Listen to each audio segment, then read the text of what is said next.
How the Asian currencies react to the U.S. developments and what are the factors that support or weigh on their performance, such as trade relations, domestic growth, central bank policies, commodity prices, etc.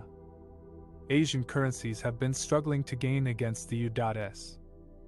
dollar in recent weeks, as the uncertainty over the U.S.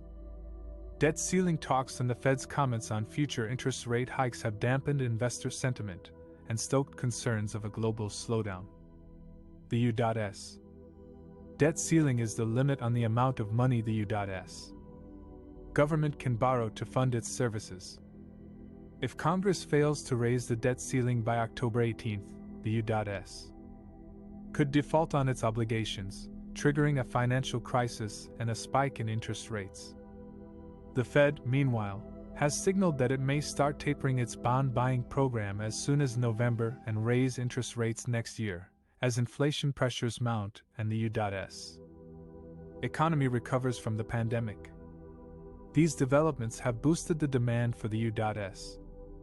dollar as a safe haven asset and a higher yielding currency, putting pressure on Asian currencies that are sensitive to capital flows and global growth prospects.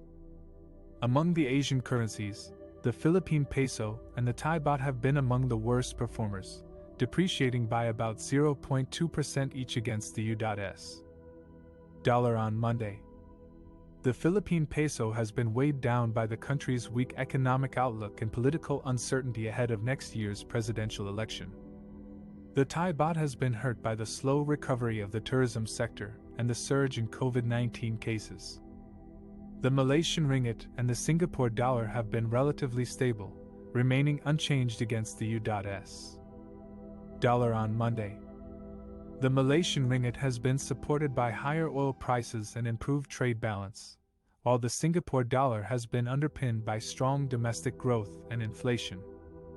On the other hand, the South Korean won and the Indonesian rupiah have been among the best performers, appreciating by about 0.7% and 0.2% respectively against the U.S. dollar on Monday. The South Korean won has been boosted by robust exports and a hawkish central bank that raised interest rates in August. The Indonesian rupiah has been buoyed by foreign inflows into local bonds and stocks and a dovish central bank that kept interest rates unchanged in September. The Chinese yuan has been fluctuating against the U.S. dollar, giving up early gains and trading 0.1% lower on Monday. The yuan has been influenced by mixed signals from China's economy and policy.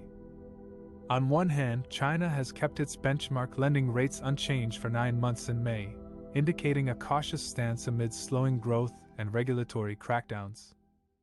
On the other hand, China has announced measures to support small businesses and ease energy shortages, suggesting a willingness to stimulate demand. In summary, Asian currencies have been reacting differently to the U.S. developments depending on their domestic factors and external linkages. Some of the key factors that affect their performance are trade relations, domestic growth, central bank policies, commodity prices, etc.